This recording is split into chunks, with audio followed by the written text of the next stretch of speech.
are, in alphabetical order, Rick Crawford, the Republican Party nominee and the incumbent, Rodney Govens, the Democratic candidate, and Steve Parsons, the Libertarian Party nominee.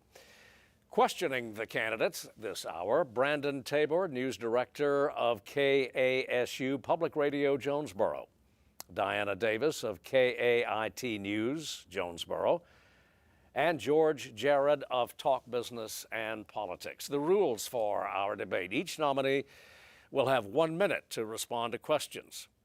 The candidates will have 30 seconds for rebuttal if they so choose, and at the conclusion of questioning, each candidate will have 1 minute for a closing statement. The order of candidate appearances was determined prior to the debate with a drawing observed by the candidates or their representatives. And with that bit of housekeeping, it's time to begin. And our first question comes from Brandon Tabor, and it goes first to Mr. Crawford. Okay. How would you balance international aid and federal spending to tackle issues here in the U.S.? Well, I think that's a pretty good question to start with. Number one, we have a lot of responsibilities here at home. What we've seen just over the past week or so with Hurricane Helene, for example, and we have Hurricane Milton bearing down on that same track again, and the federal response has been poor. In the meantime, we have engagements in Ukraine, we have engagements in Israel, where we're seeing the need for the United States to engage and to help. And so I do think the word you chose to use, balance, is appropriate. How do we maintain the appropriate balance in taking care of American citizens first and foremost, and at the same time making sure that we're working with and helping to protect our allies? But I think the first thing we need to consider is making sure that citizens in places like North Carolina, is just one example, that there's an appropriate federal response and that they are being taken care of. Mr. Parsons, sir, 1 minute. So first, with respect to aid, foreign aid outside this country, I believe there's no constitutional authority to be the world charity. I don't believe there's constitutional authority to be the world police either. We currently give aid to, I believe, over 130 countries, 29 of which are also sanctioned by the United States. So that to me seems like a contradiction in policy. I would absolutely, even there may be absolutely reasonable reasons to provide aid, but I don't believe that the federal government does that. For my wife and I, we contribute to a variety of philanthropic activities, oftentimes dealing with aid to foreign countries, or aid to people in foreign countries in particular, not foreign countries themselves. So from my perspective, there's no constitutional authority to do it. I'd put all the money here, probably to cut the national debt. To Mr. Govens, 1 minute. So I think balancing aid is critical, and I think that starts in Congress. So I definitely appreciate starting off on that note. But balancing aid requires that we also identify the real issues that are going on in our communities.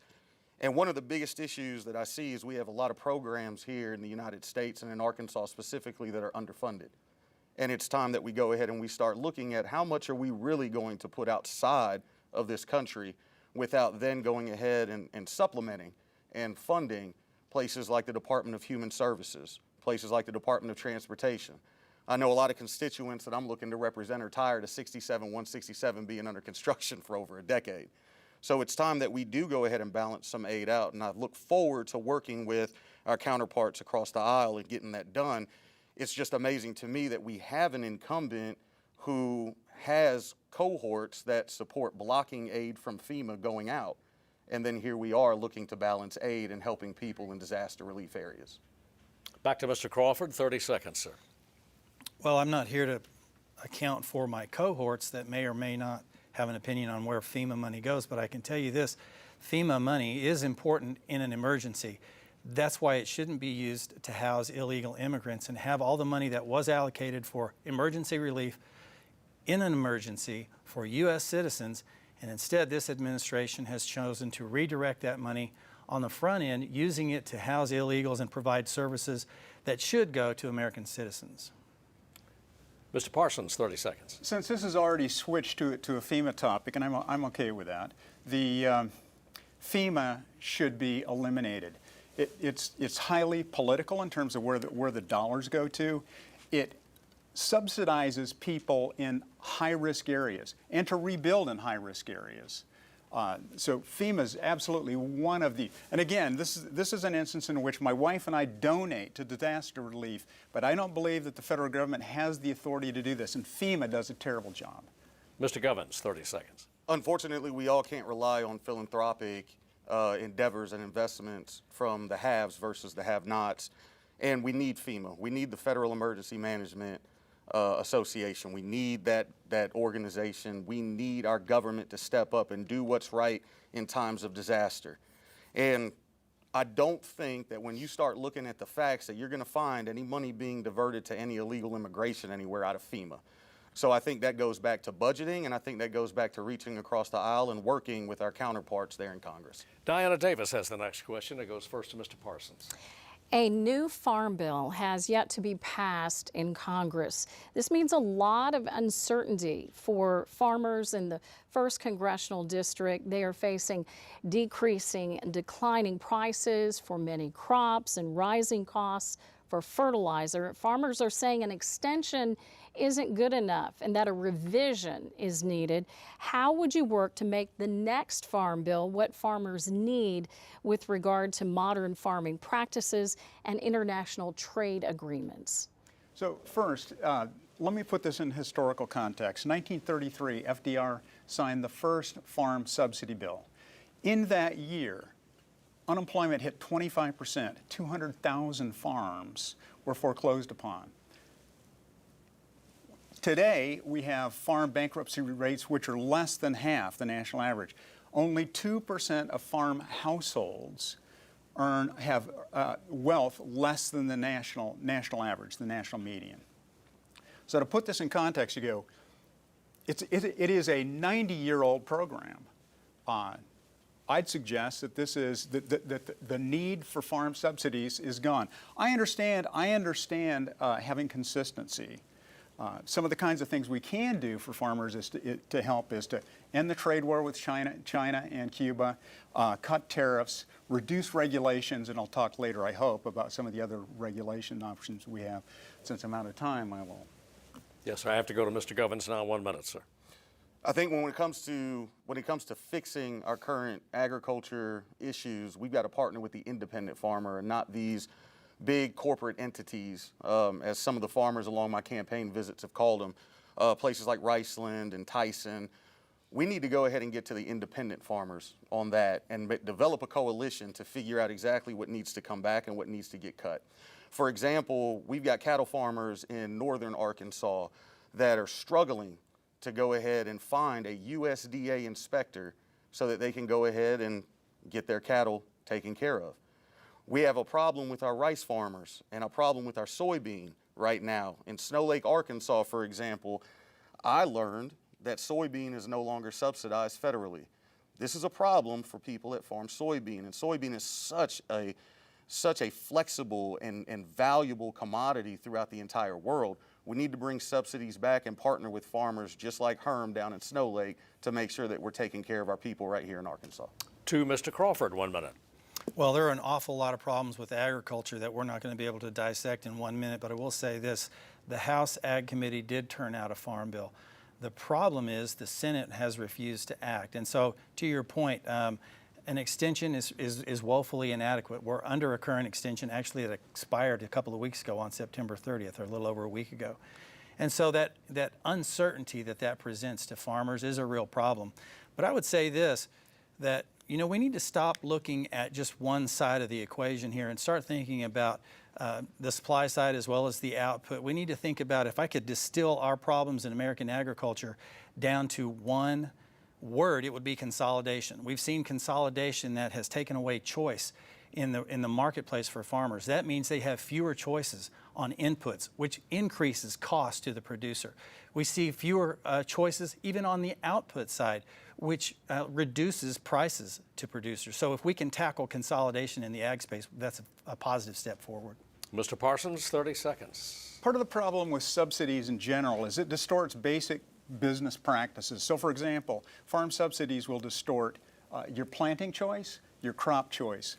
And these can lead to substantial problems. The other issue is the subsidies we do have just simply don't seem rational. You could have a tiny subsidy if you're raising broccoli, but if you're the sugar industry, 60% of your revenues come from subsidy sources. Mr. Govens, 30 seconds. So I think subsidies are needed. I think we do need to help our farmers because at the end of the day, Arkansas feeds America. We've got less than 1% of the overall American population right here at home in Arkansas, but we feed 100% when people start putting food on the table. That goes into rice, that goes into cattle, that goes into poultry. And I don't think that we need to deregulate anything. We need to make sure that we're not exposing ourselves to any kind of crazy pesticides, but we need to bring subsidies back, and that's just step one. We need to partner with our independent farmers to make sure that everybody can be adequately successful in today's agriculture industry. Mr. Crawford. Again, I'll point to consolidation as being part of the problem, but the root of our problem in American ag policy today is that it's not adequate to the challenges that a 21st century economy presents. So we need to look at agriculture as an investment in national security because the ability to feed and clothe ourselves is a national security imperative. And a country that can't do that is a country that is bound to be in peril politically and otherwise. George Jarrett has our next question, and it goes first to Mr. Govens. Yesterday marked the one-year anniversary of the Hamas attack on Israel. More than 1,200 Israelis were killed in that attack, and since then, more than 40,000 Palestinians have been killed. What policy steps need to be taken to ensure that this war between Israel, a de facto war against Iran, and these other terrorist groups, what policy steps need to be taken to end that? So, with the war that is going on between Israel and Hamas, I want to say, and I want to make sure that I'm clear, war is never the answer. There's never been a winner in a war. I served my country from 2001 to 2005, and I was in Iraq from 2003 to 2004. I know the damage that a 5.56 millimeter round can do, the generational trauma that it can bring. War is never the answer. What we need to do is we need to partner with the United Nations and start applying some real pressure. We cannot stand idly by while one of our allies, Israel, commits war atrocities, killing tens of thousands of Palestinian people. But we also cannot sit idly by and allow Arab terrorist organizations like Hamas to go in as they did on October 7th, 2023, and kill innocent women and children of the Jewish community. We must take a stand, and we must get to the table, and we must use the United Nations for exactly the purpose they were designed to do. Mr. Crawford, 1 minute. Israel is perhaps our most important ally in the region. They were unprovoked attack on October 7th a year ago. We just commemorated that yesterday. To suggest that Israel should not be allowed their sovereign right of self-defense is absolutely unacceptable. And further, to say that, well, what we're going to do is look for a solution from the UN. The UN has proven to be woefully inadequate on almost every count, particularly as it applies to Israel. And we see the rise of anti-Semitism that seems to be proliferating across the globe, and then looking to UN to try to fix that problem. I think that's the wrong way to look. I think what we need to do is stand by our ally Israel, understand that they were unduly attacked on October 7th in a brutal way that we can't even begin to comprehend. The rape and murder that was inflicted on those over 1,000 Israelis in an unprovoked attack is entirely unacceptable, and we should support Israel's right to sovereign defense. Mr. Parsons, 1 minute. One of the genuine opportunities that the U.S. federal government has is to try and help broker peace. Because Mr. Govens is right, war is never the answer. Israel and any other country does have a right to respond to protect their sovereignty, but I think they're well beyond that. The U.S. Constitution says that we have the right for national defense. That's one of the roles of the federal government. But that doesn't mean we're the world police. Today, we have military spending, which is double that of all of the other NATO countries combined, 10 times as much as Russia, a country at war. We cannot. We have 750 military bases around the world. We are a drone attack away from being pulled into all kinds of conflicts. The U.S. Constitution requires that the federal government compensates states for docks and forts. There's not a single word about compensating a foreign country for any of the facilities that we have around the world, because the Founding Fathers said that's not appropriate. Got to call Mr. Govens, 30 seconds. Having an ally does not mean that that's an unfettered get-out-of-jail-free card without being held accountable. And I think that we've got to the point where this is overkill. Every sovereign nation has the right, and they are entitled to defend themselves, especially from unprovoked attacks. On that, I agree with Mr. Crawford. But where I have a disagreement is the lack of accountability. We're killing tens of thousands of innocent Palestinians, and we're sitting idly by while we watch our ally do that.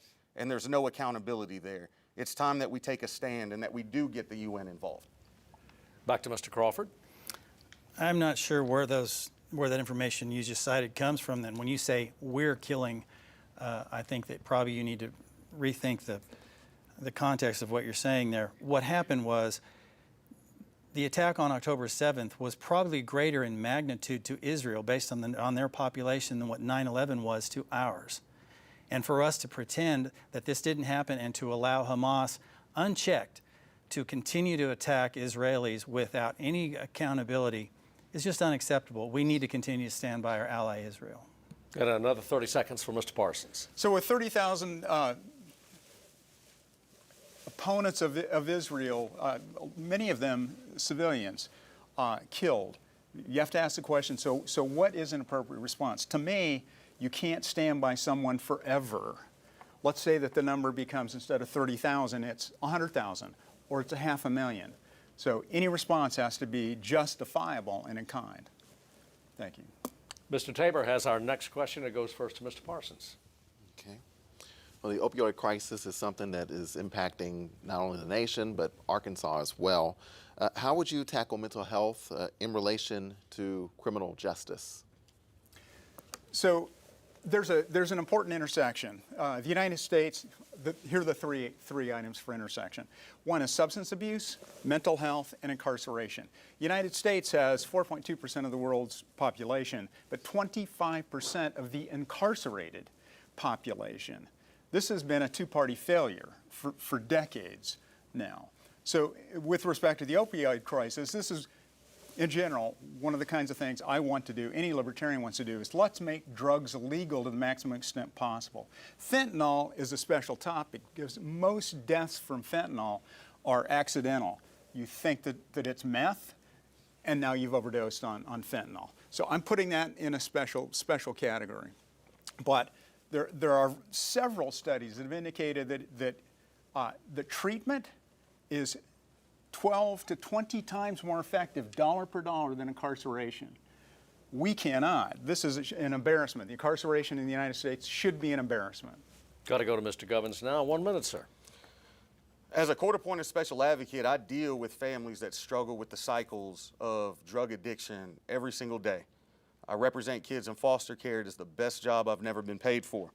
I absolutely enjoy it. I love it, and I think it's very, very needed. And when you see the cycles of abuse, you start understanding that we are more reactive and punitive than we are proactive. From a criminal justice perspective, the use of drugs is not criminal. It is the after effects. So if we can become proactive and encourage people to stop using drugs, we're going to see a decrease in theft. We're going to see a decrease in strong-armed robbery. We're going to see a decrease in crimes across the board. But we must start looking at things proactively instead of reactively and punitively. We should not just look to punish, we should look to help. Mr. Crawford, 1 minute. So mental health issues often exacerbate drug problems, and drug problems often exacerbate mental health problems. And you mentioned fentanyl, and I think it's important to talk about this and drill down a little bit more on fentanyl, because all of those are important and should be talked about in a variety of different contexts. But as it applies to fentanyl, our biggest problem is our porous border. And this administration's unwillingness to enforce border security and allowing fentanyl to come across our border unchecked in sufficient numbers to essentially decimate our entire population, But what's worse is that people who have a predisposition to drug use, drug abuse, are becoming victims of fentanyl, really out of their own, no fault of their own. They might be using drugs, but do we really expect that they're using drugs and they're discerning enough to say, well, this meth doesn't have fentanyl and this meth does? But the problem really lies at the feet of this administration for allowing our border to be unsecure. Another 30 for Mr. Parsons. So certainly, we want to have reasonable immigration programs, but with respect to, I'm going to say this, Mexico is the most important country to the United States because they're our biggest customer, and we need their help in two areas, immigration and fentanyl. What the congressman would like to do is have a Mexican steel tariff, 25%. This is the most important country to us, and yet here we go, we're going to antagonize them with a 25% steel tariff. 30 seconds for Mr. Govens. Yeah, I think it's easy to go ahead and lay blame at the feet of an administration while we've seen Border Patrol funding getting cut year after year, Congress session after Congress session. So I don't think this lies at the feet of every one particular administration, but he is absolutely correct. We need to go ahead and get the import of drugs under control in this country.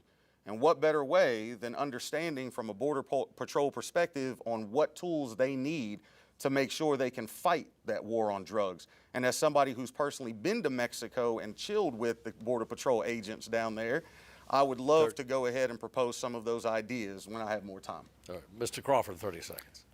I can't recall myself ever having voted for a cut to Border Patrol.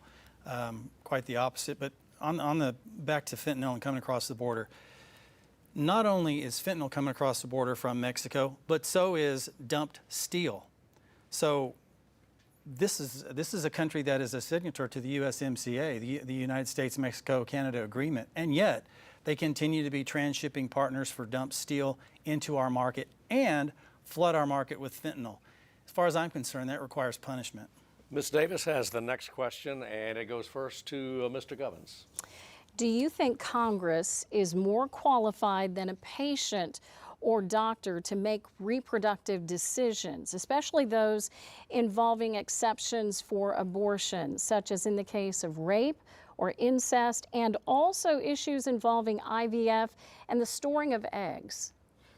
Absolutely not. And I want to make sure, you know, that people understand. I went through IVF. Me and my wife, we have two beautiful children, thanks to in vitro fertilization. So this is near and dear to me.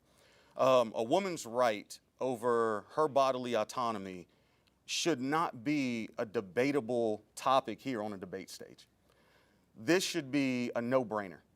Women deserve to have the right to make their own choices over their own bodies, and that's the end of that discussion. Now, I know Congressman Crawford, you know, is sitting here having a hard time remembering some of the votes that he cast because he rarely does. So I want you to understand here in Arkansas, when we get to Congress starting in November, we're going to make sure that every single vote when it comes to a woman's bodily autonomy is going to go for women's rights. Mr. Crawford, 1 minute. Yeah, I know. I'm very familiar with the votes that I cast, number one. Number two, if my opponent were to get to Congress, he wouldn't get there in November, he'd get there in January, so check a calendar. And number three, as you know, when you ask the question, I am pro-life. My Christian faith informs that value. The Dobbs decision overturned Roe versus Wade and said we're going to allow the states to make that decision. I've never voted on any kind of a federal ban on abortion because we've never had a vote on a federal ban on abortion. That power now lies with the states, according to the Dobbs decision, which I think is the right decision. So I don't support a federal decision on that. And my stance on abortion has been clear from the time I got in this. It's been clear from even prior to my service in Congress. Mr. Parsons, 1 minute. So the congressman says he hasn't voted on a federal abortion bill, and I believe this is a state rights topic. This is a state topic. However, the congressman has co-sponsored more than one federal bill related to abortion. So on this topic, Congressman, I'm going to have to say I'm calling you a hypocrite. Your facts are incorrect. Go to his website. I said I'd never voted on a federal ban on abortion. Whose time slot is this? I know you said. You want to talk to me? I'll talk to you. Well, everybody has rebuttal time, so if you would, Mr. Parsons, go ahead. Okay. Do I get any time back, or?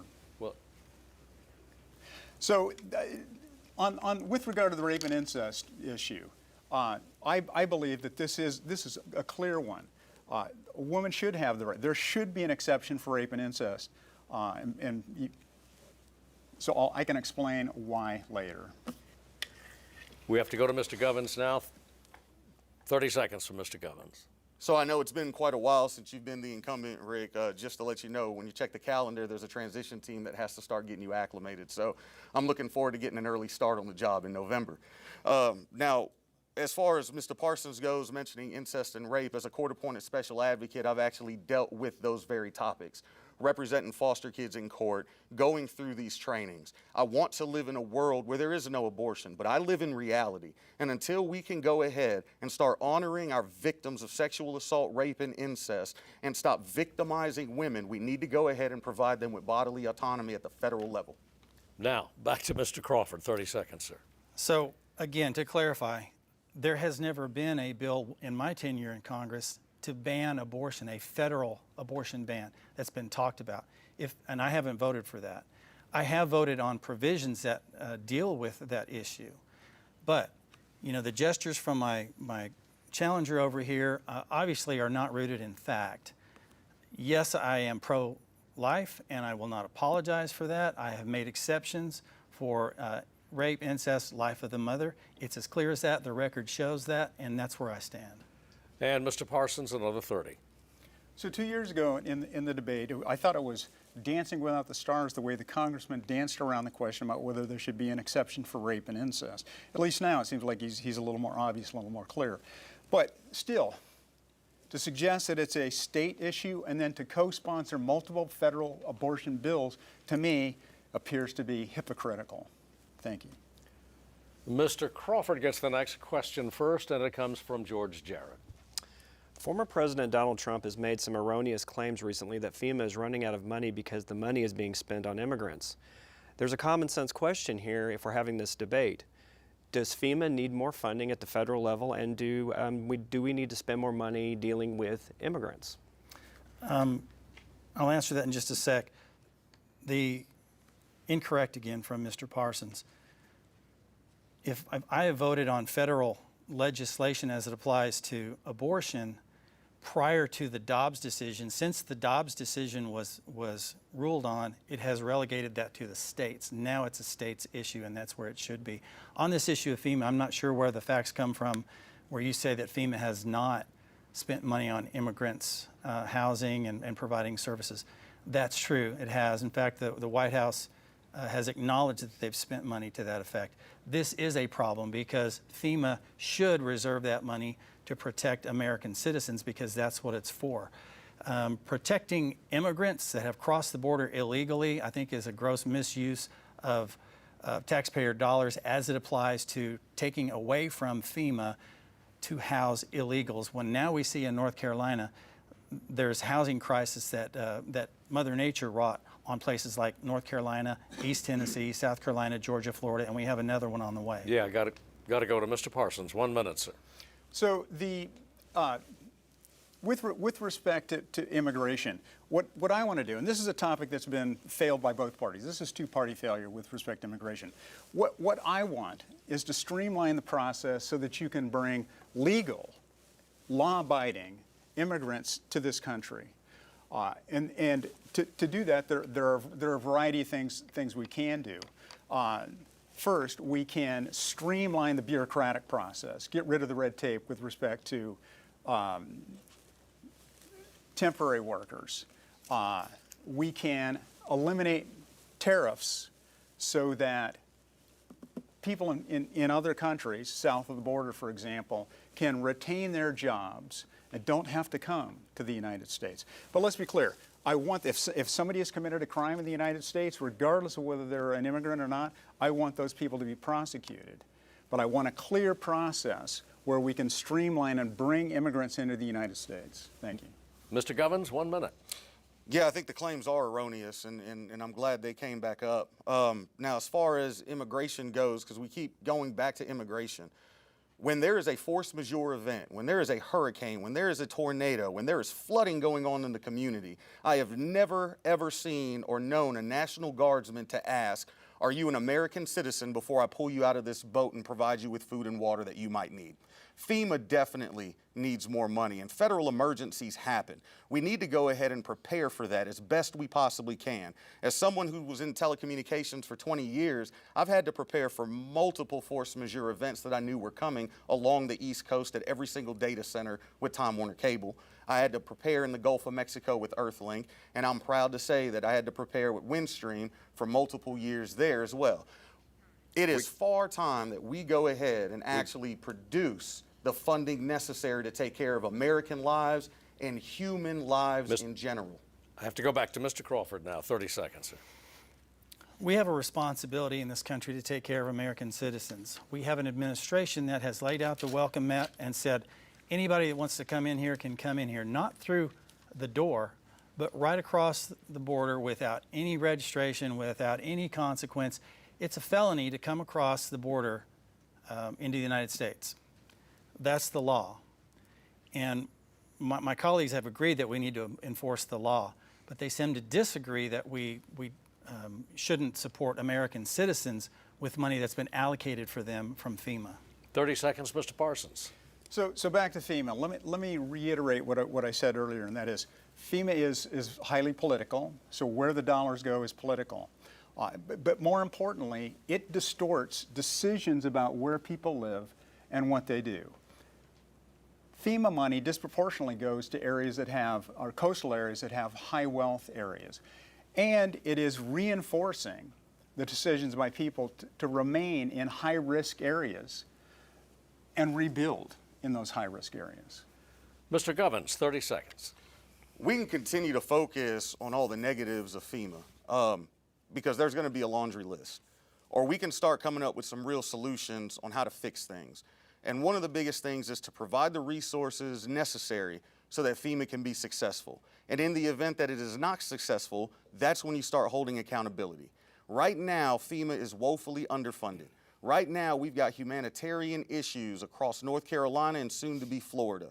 We need to fund FEMA, and we need to allow our government to take care of its American citizens and any human being that might need it down there in those areas. Mr. Govens, thank you. And before we go to the next question, a reminder that the candidates will have the opportunity to participate in a press conference, individual press conference, directly following the debate. And at home, you can scan the QR code that's on your screen right now. Screen that with your mobile device to watch. So you may want to get your mobile phones ready. And you will see that QR code, by the way, periodically through the balance of our debate. Our next question comes from Mr. Tabor, and it goes first to Mr. Govens. Okay. All right, so the first congressional district is pretty large. It covers all of eastern Arkansas, northeast Arkansas, southeast Arkansas. There are a lot of constituents in this district. So how will you keep your constituents informed about what you're doing in office if you're elected or if you're still in office? So once we get elected here in November of this year, we're going to hold quarterly town halls. That's something that the incumbent has decided not to do in the last 12 years, and I think it's sorely needed.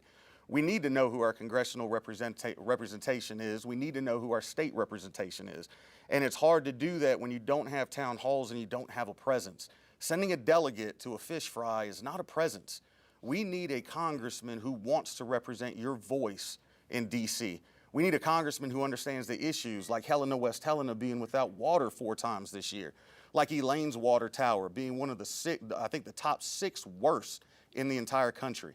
Public education in the rural communities continues to run in shambles, and our congressman has been nowhere to be seen in the last 12 years throughout the Delta. It's time for a change, and it's time to bring back town halls and actual civic engagement. Mr. Crawford, 1 minute. I'm glad you mentioned Helena, West Helena, because I'm the guy that brought that to the fore. I'm the guy that called the meetings in Helena, West Helena with the mayor and with mayors in the surrounding community. That was almost 2 years ago. So my presence in the district is felt directly, and those constituents know it. I've been leading on that particular issue for almost 2 years now, so you can put that one away. As far as the communications effort, what we try to do is engage through, we have developed a cutting-edge texting platform on our website. Anybody that wants to get on our website can text me, and we reply to those text messages. That's a one-to-one communication. We've had that up for years. As it applies to the 31 counties that comprise this district, we visit every county every year, multiple times in some cases, and we have mobile offices. We do that in an official capacity, and I do that in a personal capacity, also as a campaign effort. But I've been elected now. This will be this is my 7th term. So I would say that the folks in this district know me and trust me and have trusted me now to give me the job 7 times. Mr. Parsons, 1 minute.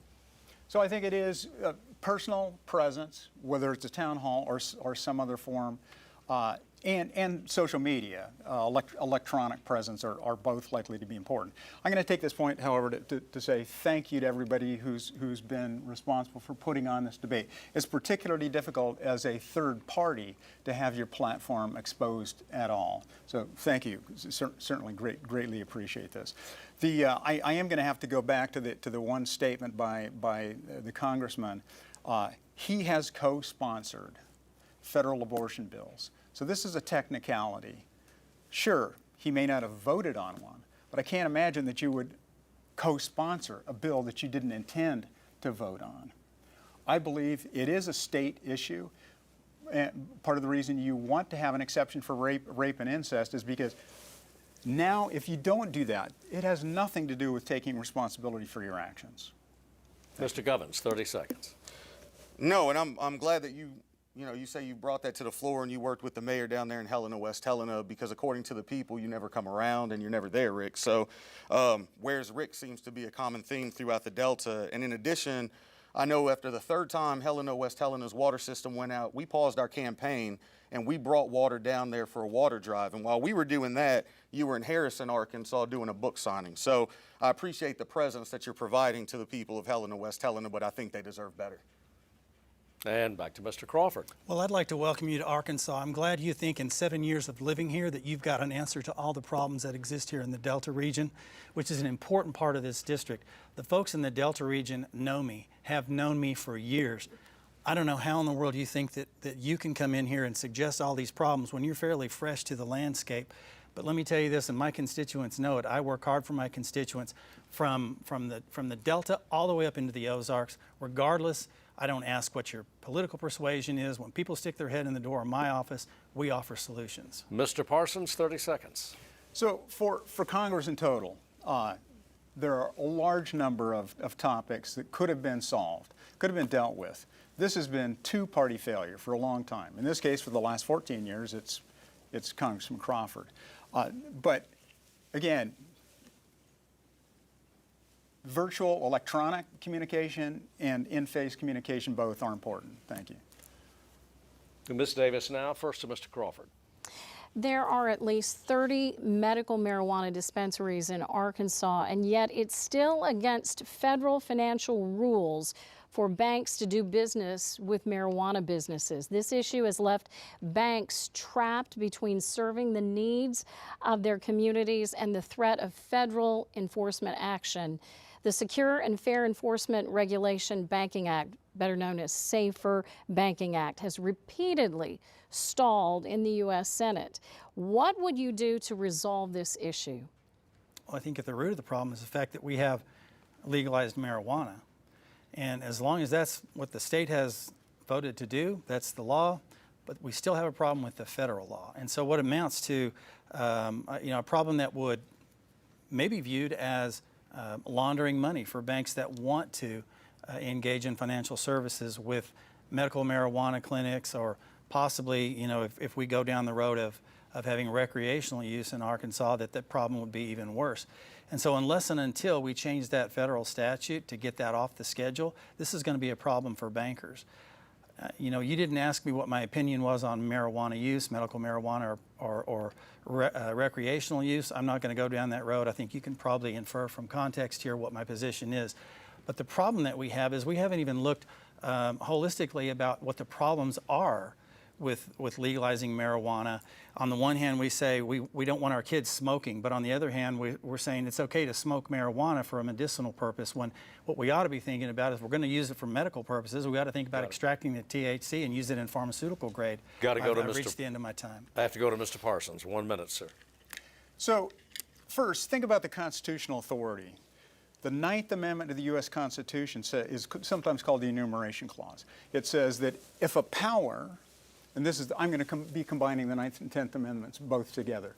Tenth Amendment says if a power is not specifically granted to the federal government, it resides with the states or the people. The Ninth Amendment, the Founding Fathers were concerned that if we have a Bill of Rights, that it implies that we've enumerated all of the rights.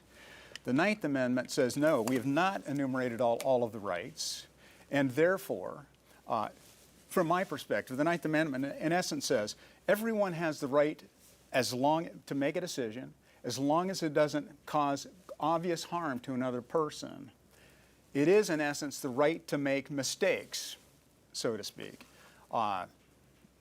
There's absolutely not a constitutional authority to have marijuana be illegal, for the federal government in particular. If the states want to do that, that's up to them.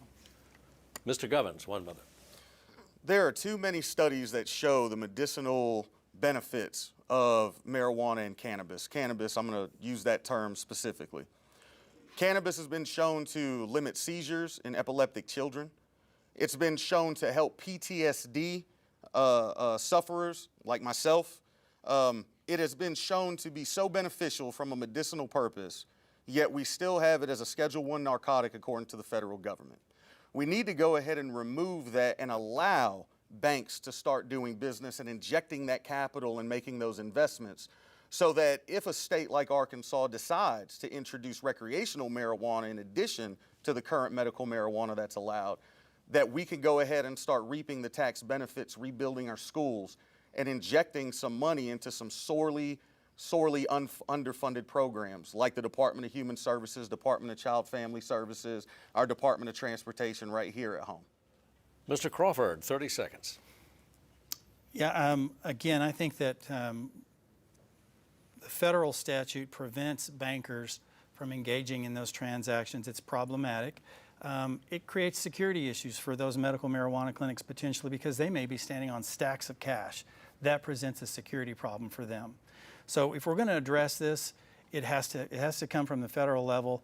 My position on it is that I don't particularly support, I certainly don't support recreational use. I have some questions about medicinal use, but if we're going to do it, we need to do it right and allow the banks to engage in those transactions. 30 seconds for Mr. Parsons. So definitely, I didn't quite answer the question earlier. We need to fix the banking issue, but substance abuse in prisons.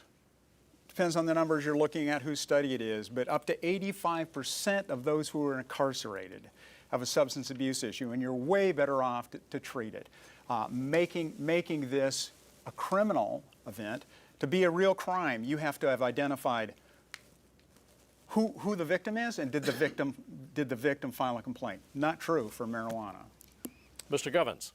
Yeah, I think first step is removing it from the scheduled list of narcotics. I mean, a Schedule I narcotic, and we allow medical use for it, I think we need to go ahead and just rip that Band-Aid off.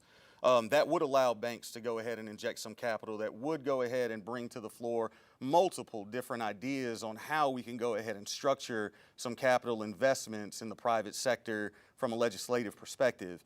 I think we need to go ahead and rip that Band-Aid off. I look forward to doing that, and I look forward to cannabis becoming more of a prevalent medicine use in our current pharmaceutical industry. George Jared now. First to Mr. Parsons.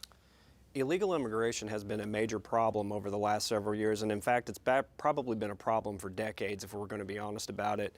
What specific steps will you take to curb illegal immigration in the United States? And I mentioned some of this earlier, but there's been two-party failure on immigration for a long period of time. Each party will be pointing at the other party in terms of who they believe deserves the most blame. That doesn't make any difference. The two parties have failed on this topic. I want to streamline the immigration process so that we allow legal immigrants, law-abiding immigrants, and as I started in the discussion earlier, it is if anyone commits a crime, a real crime, I want them to be prosecuted. One of the things we can do, by the way, in terms of keeping the cost down, is if it's an illegal immigrant, I would try to cut a deal with Mexico, where if they're convicted here, we will send them to be incarcerated in Mexico. That'll encourage a little better. That will send a signal. So that's one of the kinds of things we can do. Mr. Govens, 1 minute. I think the drug cartels absolutely love this immigration debate because nothing seems to ever get accomplished. We just keep blaming each other, as Mr. Parsons said. And I think multiple administrations own a lot of the blame here. So I wanted to go ahead and look into this issue for ourselves. And I went ahead down with a member of my campaign team, and we went to Mexico and stayed with migrants and asylum seekers. And we stayed with Border Patrol agents in Douglas, Arizona, and Nogales, Arizona. And what they told me was we need more technology and we need more resources. So we need to bring back the drone programs that we used to have that actually monitored our border. A wall is just a wall. And anybody with a shovel can dig up underneath it. If you go to the website, rodneyforcongress.org, you can actually see a hole underneath the 30-foot section of the wall there outside of Douglas, Arizona. You can climb over it with a ladder, and that's how the cartels are actually throwing people across the border. We need better vetters, we need a better immigration court system, and we need to actually start holding people accountable and giving them the due process so that they don't need to sit and wait to understand what their future is going to hold. Mr. Crawford, 1 minute. So I think we have to get a handle on legal immigration versus illegal immigration. And, Mr. Parsons mentioned crime versus real crime. We're going to prosecute real crime, but what's the difference? Crime is crime. So what's a real crime? Is there a fake crime? Is there something we should not be, is there a crime out there we shouldn't be prosecuting for? I was a little confused by that. But I actually chaired a task force on workforce as it applies to agriculture. It was H-2A reform. It's really a shame that we can't work in this context. It was a bipartisan effort, put forth 25 recommendations to the committees of authority, 15 of which were unanimous, 10 Democrats, 10 Republicans. So we've done a lot of work on dealing with immigration as it applies to the workforce, but it doesn't take away from the problem at the southern border. And quite frankly, the cartels run the southern border as opposed to the United States government. That's the real travesty. So we need to implement Remain in Mexico, Title 42 authority, and by all means build the wall. Mr. Parsons, another 30 seconds. So one of the things we do need to do is to make sure that U.S. safety nets only exist for U.S. citizens. We can build a wall around welfare. One of the other kinds of things that we can do is we could have expedited review processes where you would have someone pace, and we could even do this in Mexico, because let's face it, a lot of people coming across the border, they're coming with coyotes. So if we can have expedited processing in Mexico, charge $2,000, it'll pay for itself and it'll help the process. Mr. Govens. So I agree with Congressman Crawford. Crime is crime. However, I think we need to go ahead and define crime. I don't think it's a crime to stand at the border and ask if you can seek asylum here in this country. But I do think it's criminal to make that person wait 3 and 4 years for an answer of either yes or no. I think we need to go ahead and focus our efforts in fixing our immigration court system, our vetting process. And I really think that the wall is an answer, but it's not the answer. We need drone technology to go ahead and isolate where these people are sneaking in from. And Mr. Parsons, it's Quixote, if you want to pronounce it correctly. Mr. Crawford, 30 seconds. Thank you. Yeah, again, Title 42 authority, Remain in Mexico, building the wall, those are all essential to achieve that border security we're talking about, and we can sort of staunch the flow of illegal immigration. But to say that crossing the border illegally is not a crime and therefore shouldn't be punished is flat out wrong. Crossing the border is a crime. The problem that we have is the ability to adjudicate those crimes. It takes forever. So you turn them loose, it's a catch and release, and will they come back for their court date? Probably not. Mr. Tabor has our next question, and it goes first to Mr. Crawford. Okay. Well, the first district is pretty expansive. A lot of small communities in this district, and some of them have a little hard time of trying to get to fresh food and great grocery stores. How would you tackle food deserts? Yeah, the irony of the 1st District of Arkansas is it's one of the most productive parts of the world from an agricultural perspective, and yet we have folks that are suffering from food insecurity. How do we get fresh food to communities? Well, the private sector is doing that to a large degree. We're starting to see companies like Dollar General that are willing to go into places that other companies aren't to set up those DG Fresh markets. That is very welcome in those communities, but it's not enough. It's not going to meet all the demands of food insecurity. And so I think that we need to think about how we might encourage private sector engagement. That could be through some tax incentives. We've talked about economic opportunity zones. Senator Tim Scott has talked about that, particularly in underserved areas. There's some opportunity to get the private sector to engage more aggressively as it applies to food insecurity, and those are just a couple of suggestions. But the other thing that I've been very forceful on helping to raise money for example, the Food Bank of Northeast Arkansas, and they do a fantastic job. To Mr. Parsons, 1 minute. So I believe the federal government does not have much of a role. It does need to be primarily roles below that. It's the state locals. It's individuals like my wife and I who are willing to donate to organizations that help distribute food, especially people who don't have the money to have food. But also there are some regulatory constraints that make it a little difficult for food distribution in some kinds of circumstances. So I do the best I could to root those out, and not ones that are going to be causing cancer, Mr. Govens. So that's one of the kinds of things we can do. The other kind of thing we can do is at the macro level. We need to eliminate the trade war, cut regulations, because these are the kinds of things that are holding food prices up generically. It will help in part for those kinds of areas that are food deserts. Mr. Govens, 1 minute. Yeah, I believe in small business, and I believe that is the answer, especially in our rural communities. Our communities don't deserve to have to drive 45 minutes one way to get to a grocery store. Now, if you don't have a vehicle, how in the world are you going to get there if it's a 45-minute drive? I can't afford to take all day to walk from McGee to Dumas. That's not fair. And I think we need to go ahead and open it up and develop more of our programs to be centered around the development of small business, specifically grocery stores. And I think we can come up with some special subsidies just for those grocery stores to stay in operation and make sure that their losses are mitigated at some point, similar to what we do with our farmers when it comes to rice and how we subsidize our rice crop. Yeah. Mr. Crawford, 30 seconds. Yeah, again, I want to talk about how, the role that some of our important entities are playing. For example, the Northeast Arkansas Food Bank that has a broad coverage, almost the entire coverage of this 1st Congressional District. But the Food Bank they are a force multiplier as it applies to addressing food insecurity, not only here at home, but across the entire country.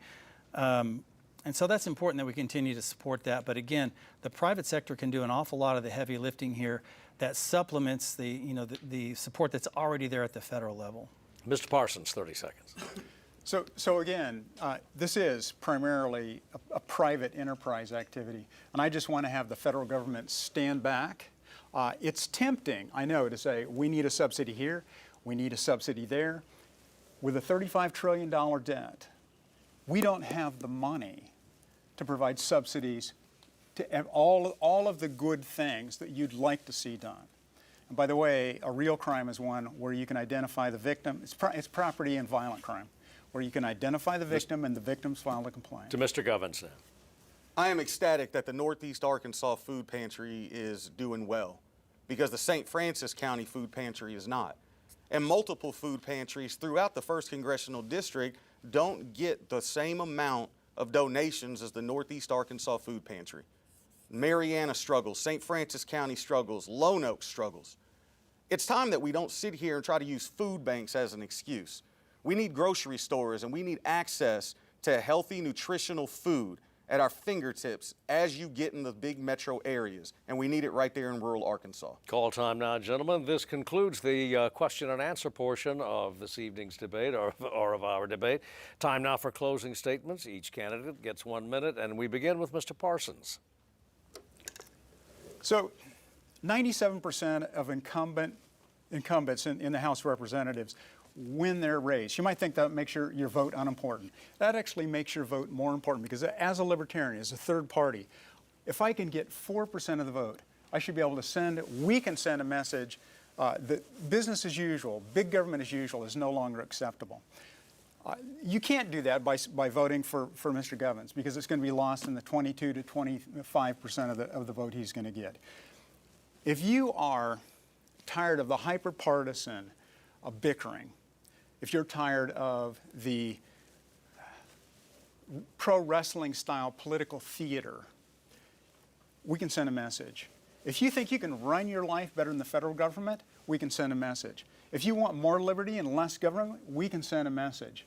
We can do that. You can do that by voting for me, Steve Parsons, the Libertarian. By the way, within 48 hours, I will provide on my website, the debate tab, references documenting every statement I've made in this debate. Thank you. Got to call time. Sir, Mr. Crawford, 1 minute.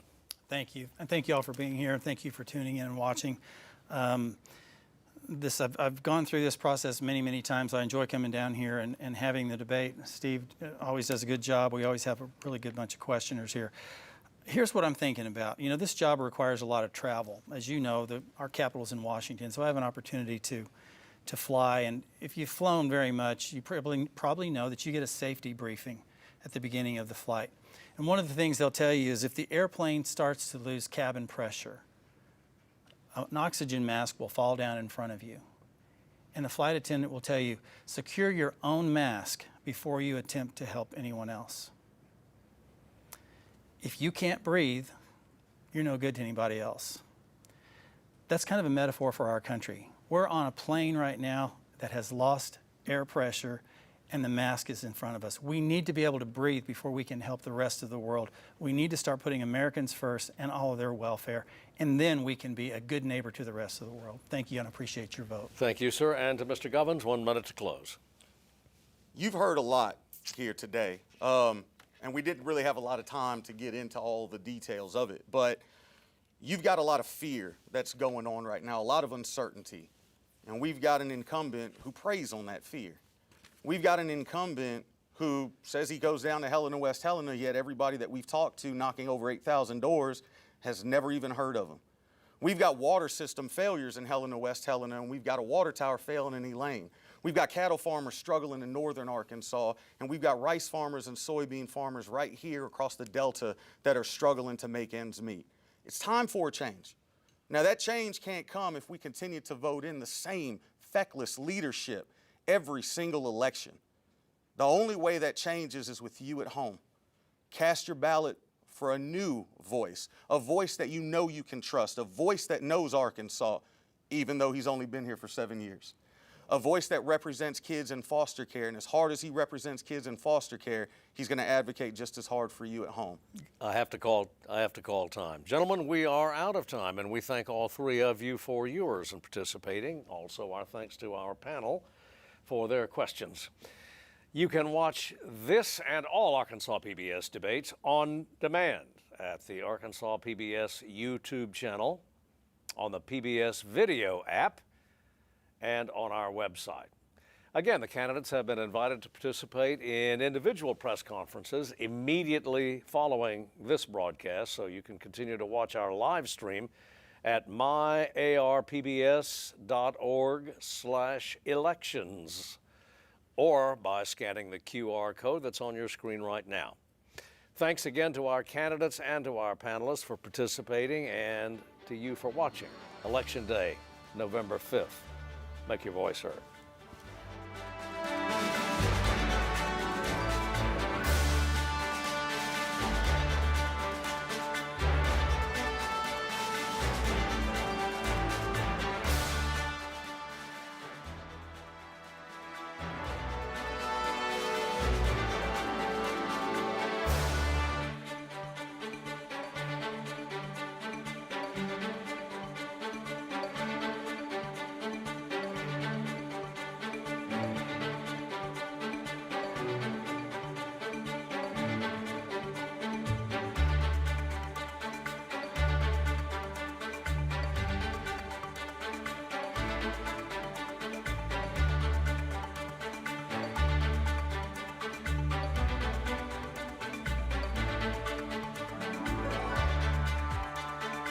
Major funding for election 2024 Arkansas PBS debates is provided by Civic Arkansas, a Winthrop Rockefeller Institute program.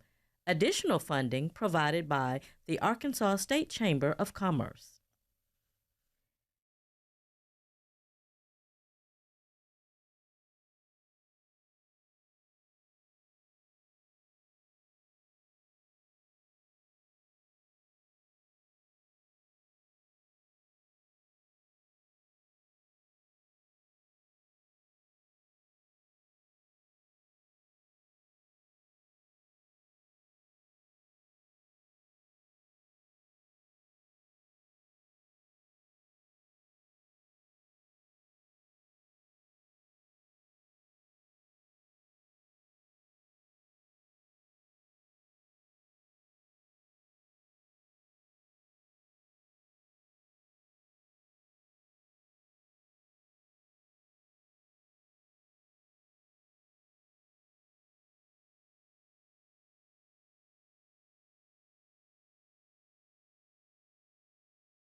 Fire away. I was just reading, I'm Smith Boyd with KRK Block 16. I was just reading about the lawsuit that you have joined in with the federal government regarding pay wanting the increase. Can you talk a little bit about that? That it's pretty far above the average salary for an average Arkansan. Can you talk about the reasoning for that lawsuit? Yeah, because right now we're out of compliance with the law and the Constitution. The 1989 Ethics Reform Act says that members of Congress can't have any outside income. In exchange, what they were agreed to was a cost of living adjustment. Further, in 1992, the 27th Amendment to the Constitution was ratified that said Congress cannot vary pay without having had an intervening election. That's been the case in multiple years. So not only are we not complying with the 1989 ethics law, we're also out of compliance with the Constitution. So I think we can decide to ignore the Constitution, even though we swore an oath to support and defend the Constitution, or we can get compliant with the Constitution. And by the way, this lawsuit is not a Rick Crawford lawsuit. This is representing bipartisan members, and every member that's in the eligibility pool would be affected. Democrat, Republican, doesn't matter. And there are a number of Democrats that are on this lawsuit as well. I have a few, but I'll let other people go if you want. Okay. I'll ask you, you hear at this point with your amount of service, we're hearing the phrase career politician a lot. What would you say about that, and why are you running for another term with the amount of time you've served at this point? Well, nobody really wants to get sort of tarred with the brush of career politician, but the other thing I think it's important, this is why I think people appreciate what we're doing in Washington.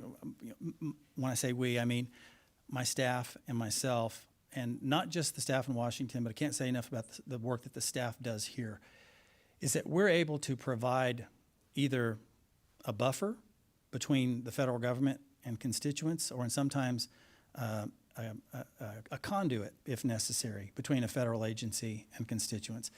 We make that determination based on the needs of the constituent. And so it's an important role. And why that matters is because it takes a while. It's a steep learning curve. It takes a while to learn how to deliver those kinds of services well to constituents in 31 counties. And that's number one. Number two, the work we do in Washington seems to be what people focus on the most. And that's, I get it, you know, that's the stuff, that's the high profile stuff, it's the lawmaking. But you also become a better lawmaker over time because you learn how to be a legislator. And that's when you deliver the best results for your constituents. I have one more. Go ahead. Everybody else seems to be quiet. Last question. One of your opponents, and I can't remember which one, alleged that when they're door knocking, candidates don't know your name. But you mentioned, I mean, you've been in office for quite a bit of time. You visit counties. I've seen you out a lot. You're pretty present in Arkansas. But what would you say about that remark that people don't know your name? You expect that from a candidate that has no name recognition. So I would say that's the simple answer. I would say it's really quite the opposite. I mean, we won 75% of the vote in the general election last time, so I think they're not voting for a no name.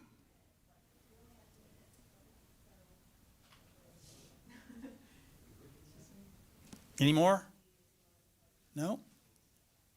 All right. Appreciate y'all. Thank you. Thank you so much. Thank you. Appreciate it. Thank you so much.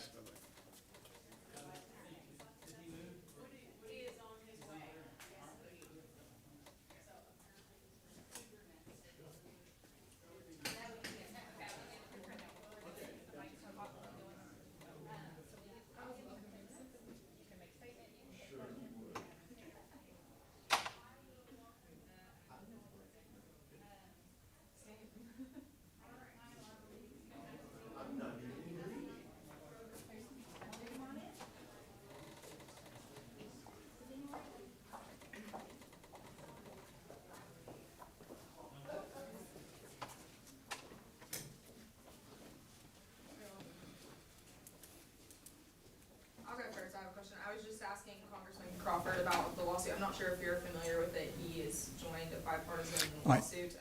I am. Asking for a pay increase. Yes. Saying that it has not been adjusted properly for wages of living according to the Constitution. What are your thoughts on that? Do you think that's enough pay? Would you file a similar lawsuit in his shoes? I would definitely not file a similar lawsuit, but to put it in perspective, I have voluntarily decided that, and I've made this commitment, if I'm elected, 100% of my salary goes to philanthropic organizations in District 1, Arkansas. I realize not everybody's in the position I am. My wife and I have worked hard, saved hard, and the vast majority of our money, both when we're alive and when we die, will go to philanthropic organizations. So I would not have filed the lawsuit. And I have a sort of a different notion of service. So I will do this for no pay if I'm elected. But by the way, if you don't mind, I'm going to give sort of a brief background because I'm not sure that there was a background question that came up. So I grew up in a staunchly Republican household in a small family business that began as a refurbished chicken coop, where one year we lived on 17 cents an hour. That business eventually grew to have over 100 employees. Well, my parents complained that taxes and regulations made it increasingly difficult to manage and run their business. Later, I went on to earn 2 fellowships to get my PhD in economics. I made my living as a practical economist, helping companies around the globe make real-world business decisions in the face of government regulations and constraints. I was also an adjunct professor at Washington University in St. Louis, where I taught applied economics to graduate students in the School of Engineering. So I have a background of working hard. I want the federal government to be run like my family business was run.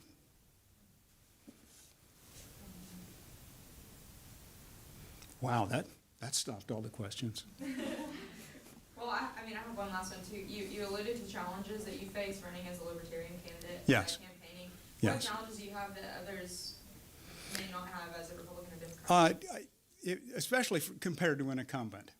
The differential is a little smaller with facing a Democrat, but even still, if I make a phone call to the U.S. Rights Association or any organization, and I've made a bunch, the congressman would get a call back, I'm sure, right away. Even if it was someone on his staff, he has, if it's the average for a congressman, he has a what's called clerk hire budget, which is $1.37 million. So I don't have a staff. I've intentionally taken no campaign donations from anyone.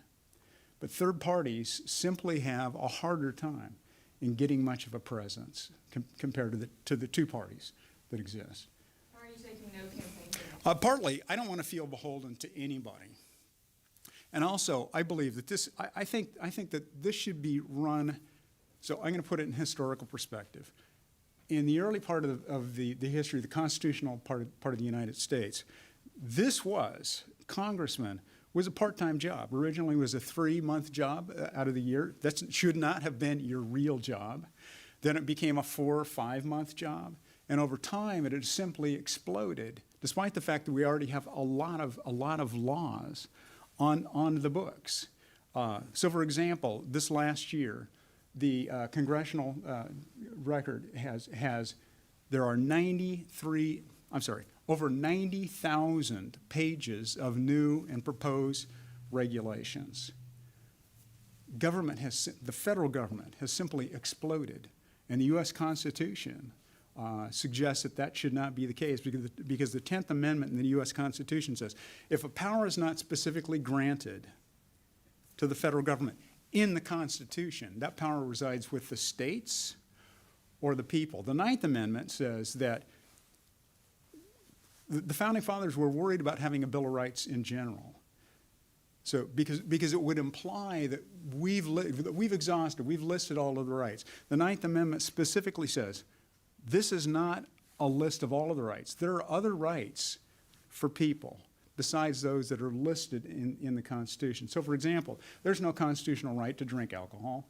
That required a constitutional amendment to make alcohol illegal, and a constitutional amendment then later to make alcohol re-legal. There's no constitutional amendment that requires that tobacco, but still, the 9th Amendment implies that I should be able to have the choice to make decisions, and unless my choice clearly harms someone else, even if everyone would agree that choice is a mistake, I still have the constitutional right to make mistakes for myself, unless it harms someone else. If it harms someone else, then that's a crime.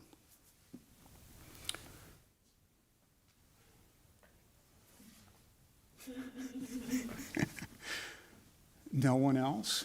No more constitutional history? Is everybody completely tired of the U.S. Constitution? I'll do one as a historical item, because one of the topics that came up in the debate was about marijuana. So as a little bit of a history, in 1971, marijuana was sort of perceived to be the anti-establishment, the hippie drug, the anti-war drug. So President Nixon at the time appointed a 13-member commission, and these were super law and order types, mostly former prosecutors. And the question was, because he had temporarily placed marijuana on Schedule I, just like heroin. So he had his hand-picked commission. And what was the result of the commission? And by the way, there were similar commissions that were done in Canada and in Europe, and similar conclusions. They unanimously said, do not criminalize marijuana. But here we are.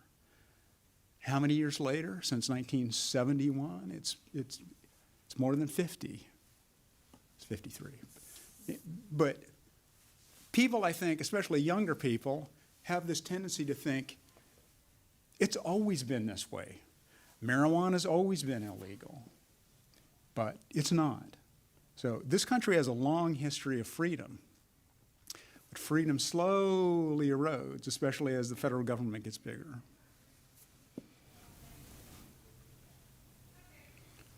Everyone's still very silent. Look, you have the great Blazer here. I would think you would have a question for me. I don't really have much to say,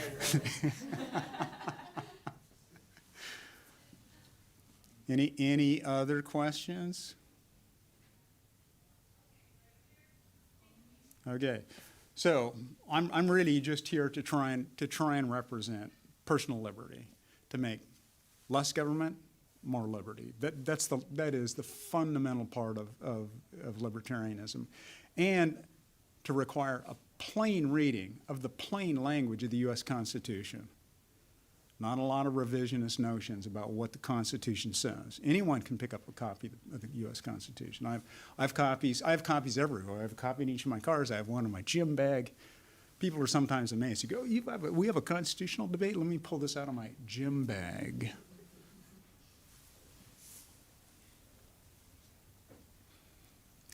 Well then, thank you. Thank you so much for participating. We appreciate it.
Good afternoon or morning, whatever time it is. How's everybody doing? Awesome. I'll go first because I've asked the other two about this. Congressman Crawford has filed a lawsuit, a bipartisan lawsuit over his salary, saying it is, I guess you're not aware of it. It's a bipartisan lawsuit with several other congressmen and officials, but asking for a pay increase, saying that it has not been constitutionally raised according to the wage of living, essentially. What do you make of that? I understand you're probably just learning this, but what do you make of that, and would you file a similar lawsuit in his shoes? I believe the exact language that you're looking for is Plaintiff Crawford's congressional salary has been unconstitutionally underpaid each year of his service. And because Representative Crawford is a current member of Congress, the underpayment of his back pay continues to accrue. Is that the lawsuit that you're referencing? 24-364, Charlie? Yeah, very. So he filed this, I think, back in March, March 7th. And I think it is absolutely audacious. I think it's disrespectful. I think it's just completely tone deaf. When you make $174,000 a year base salary, and that's not per diem, no travel expenses, we're taking all of that off the table.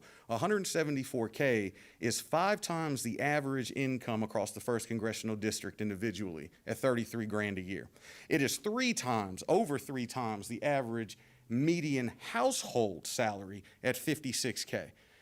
I do not understand how in the world you do not have a town hall in 12 years, you don't come back and meet with your constituents, you're never accessible, you don't respond to text messages or emails, yet you feel like you're underpaid for the job that you're providing.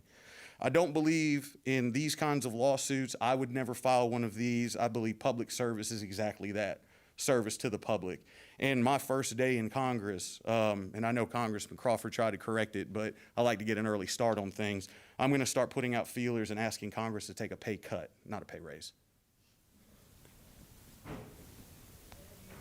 Were you the candidate that said too that when you're door knocking, a lot of them don't know his name? Yes. Can you expand on that? What you're thinking about that? Yes. So going down through the Delta, through Helena, West Helena, through Elaine, Snow Lake, Arkansas, Dermott, even as far as, even Harrison, Arkansas.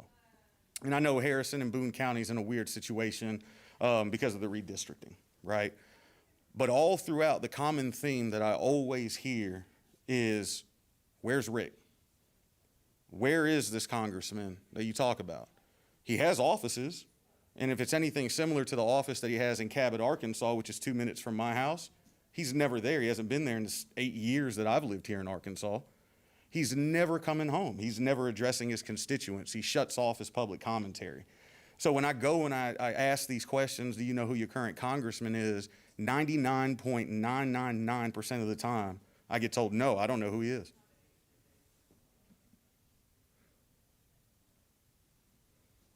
Can you speak about the questioning of your 8 years as an Arkansan and how you can best represent, the best interests of people here in Arkansas? Yeah, I want to say we chose Arkansas to be our home, 7 years ago. I think I said 8, but 7 years ago. in March of 2017 is when I moved up here and met my family. They picked the house out before I got here. I love this place. And I love it so much that I wanted to give back to the community. And that's why I'm currently a volunteer advocate with court-appointed special advocates out of Grand Prairie.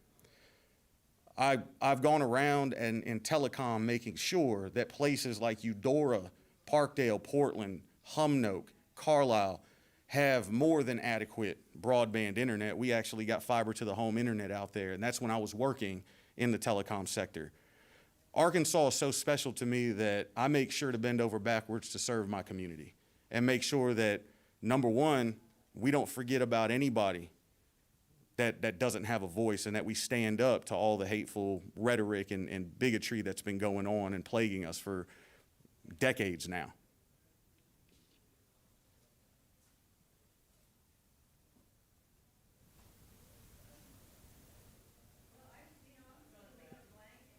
Any other questions?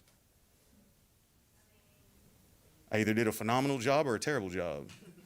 One of the two. One of the two. How do you feel, in your opinion, the debate went today? Man, you always wish you have more time, right? And that fits so many different ways. Last week, I lost my house parent. I used to be in foster care. And my house parent passed away very suddenly. And I said the same thing there. I wish I had more time. I wish I had more time with a friend of mine, Johnny Moten, rest in peace. He just passed away Friday. I wish I had more time. And I wish I had more time here to really dig into the issues and explain some of the challenges and problems and do some of the fact checking that needed to be done today. But there is a time limit, there's a time constraint. So that's probably the only piece of feedback that I have for myself coming from the debate. How you think it went?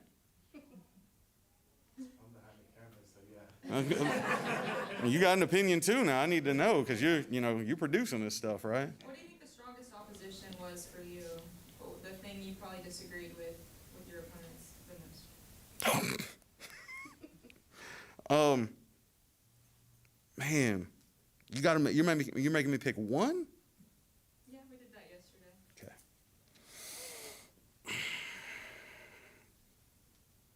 Maybe top 3. Okay. So women's rights is probably the number one. I think Mr. Parsons hit it right on the head. If you're going to sponsor a bill, you're probably not going to vote no for it, right? And my opponent has really been out there, Rick Crawford's been out there saying he supports Project 2025. He supports some of these conservative initiatives. He supports the very thing that would restrict women's access to health care. I think that's the biggest piece that I think we missed the expansion on in talking about. And that I disagreed with him saying that, well, I've never voted on that. Well, yeah, we can play semantics all day long if you want to, right? See, I've lived here for over 7 years, but if you round it up, it's about 8. We can play semantics all day long. Bottom line is, I live here. Bottom line is you sponsored some bills that would take away women's rights. You can say that you never voted on it. Okay, cool. But you sponsored those bills, which means you support it. I think that's probably my top one.